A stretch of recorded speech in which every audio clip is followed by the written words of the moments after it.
Good evening everyone. कैसे हैं आप सब।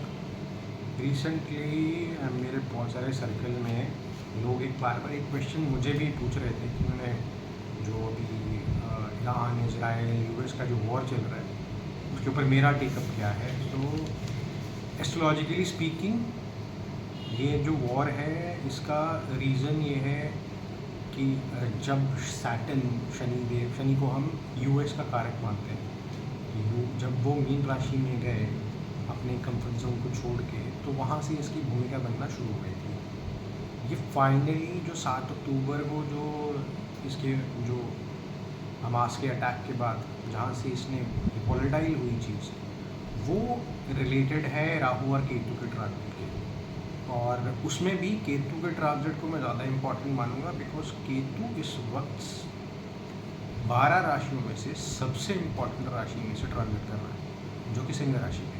अब सिंह राशि को इम्पॉर्टेंट इसलिए बोल रहा हूँ क्योंकि वो राजा की राशि है। और जैसा कि कहा जाता है कि पुराणों की स्टोरीज़ के अकॉर्डिंग केतु का सिर्फ धड़ है और धड़ से ऊपर कुछ नहीं है, धड़ से ऊपर ब्रेन होता है। तो आप इस वक्त देख रहे होंगे कि दुनिया के most of the heads of states जो हैं वो विदाउट हेड ही काम कर रहे हैं। आप उनके डिसीजंस को भी देख रहे होंगे।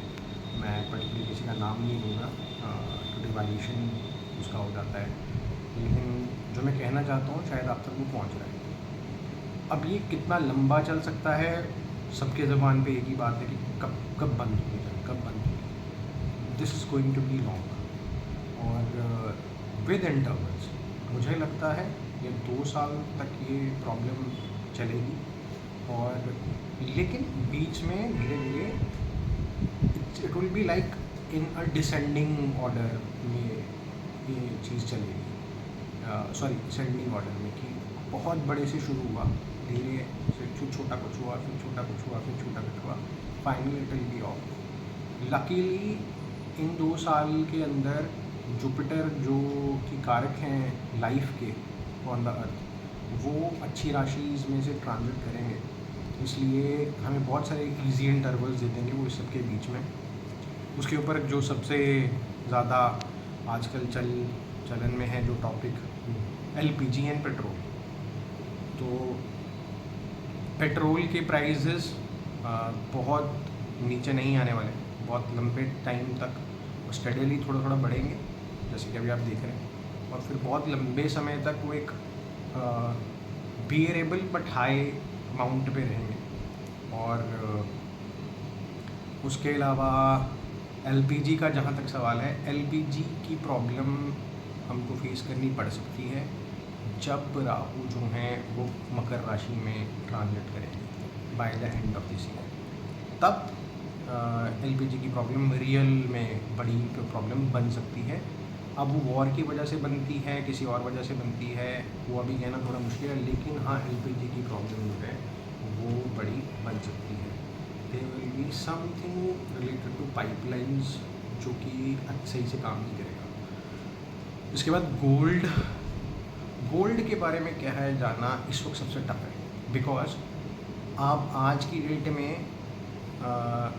गोल्ड का प्राइस नीचे आते हुए स्टेबल होने की कोशिश कर रहे हैं।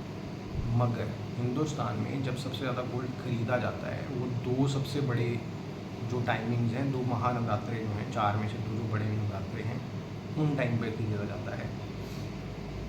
और उस टाइम के around Jupiter will not be in a good state, या तो वो डिग्री वाइज गिर रहे होंगे या केतु के साथ जा रहे होंगे, कुछ ना कुछ प्रॉब्लमेटिक रहेगा, जिस वजह से उस वक्त जब आपको एक्चुअल में गोल्ड खरीदने का टाइमिंग आ रहा है, उस टाइम पे आपको हिट लेना पड़ेगा। तो अगर उसका रेट कम भी होता है तो आपकी पॉकेट पे कोई फ़र्क नहीं पड़ रहा है, आपको तो वैसे ही रहेगा। अब बात करते हैं इसके लिए अब किया क्या जा सकता है।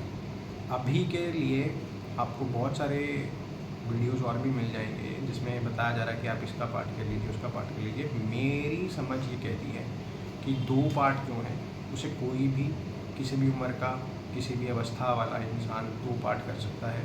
उसमें से एक जो सबसे इम्पॉर्टेंट है वो हनुमान चालीसा है। आप डेली उसका रिसाइटेशन कीजिए, पर जैसा उसका नियम है उस नियम से बैठ के कीजिए, चलते फिरते वो इतना काम नहीं करेगा। Because you have to give respect to the text. और दूसरा एक जो बहुत ही ज़्यादा अच्छा इफ़ेक्ट इस टाइम पे दे सकता है वो है इंद्रकृतम महालक्ष्मी स्तोत्रम। भगवान इंद्र द्वारा रचित महालक्ष्मी स्तोत्रम जो है थोड़ा लंबा है लेकिन वो बहुत मैजिकल इफेक्ट्स दे सकता है। अब एक जो और सवाल मेरे को पूछा गया था कि स्टॉक मार्केट पे इसका कैसा असर रहेगा। कोई असर नहीं पड़ने वाला स्टॉक मार्केट पे। स्टॉक मार्केट जैसे चलती आ रही थी वैसे चलेगी। अभी होता क्या है कि हम लोग उसको कॉन्टेक्स्ट में देखते हैं कि आज उसने कुछ कह दिया, आज वॉर स्टार्ट होगी तो वो डाउन चले। नहीं सर, वो अगर आप पिछले 10 साल का डाटा उठा के चलेंगे तो जिस टाइम पे वो डाउन जा रही है उस टाइम पे वो डाउन ही जा रही है। अगर गर्मी आ रही है तो एसी की बिक्री ज़्यादा होगी ही, हीटर कम बिकेंगे। तो इसको उससे रिलेट मत कीजिए आप आज की। और आपको इन्वेस्ट करना है तो मुझे ये लगता है कि जैसे ही केतु सूर्य की राशि में से ट्रांजिट करेंगे तो इलेक्ट्रिक में अच्छा बूम आएगा। तो आप इलेक्ट्रिक के स्टॉक्स खरीद सकते हैं। और इसके अलावा और कोई चीज़ तो मैं रिकॉल नहीं कर पा रहा हूँ जो मेरे को पूछा गया था। हाँ, एक चीज़ है कि जो मैं आपको 2 साल का पीरियड बता रहा हूँ उसमें से एक छोटा सा जो फेज़ है 14 जनवरी 2027 to 14 फरवरी 2027, this is going to be drastic. बहुत ही सबसे टफ टाइम जो है, जो 2019 में भी नहीं हुआ कोरोना के टाइम पे, वो इस पीरियड के अराउंड हो सकता है। कुछ एस्ट्रोलॉजर्स की प्रेडिक्शन है कि वाटर रिलेटेड कुछ क्राइसिस आ सकता है, 100% आ सकता है। कर्क राशि में केतु का ट्रांजिट वाटर रिलेटेड क्राइसिस लेके आने वाला है। और मुझे ये नहीं लगता कि कोई महामारी आएगी, लेकिन कुछ क्राइसिस आ सकता है।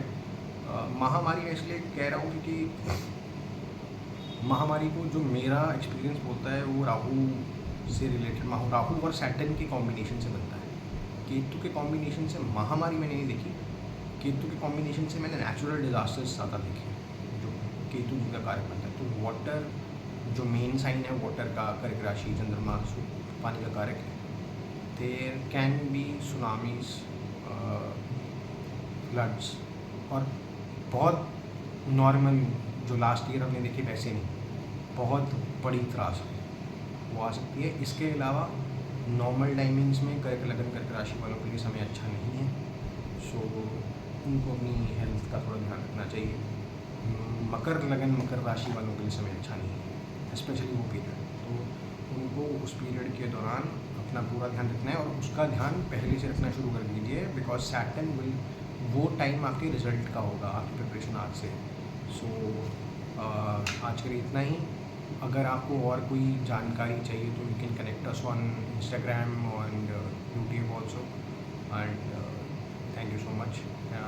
डिस्क्रिप्शन में अपना व्हाट्सएप और इंस्टाग्राम का लिंक डाल रहे हैं, आप कैन चेक इट आउट। जय माता दी।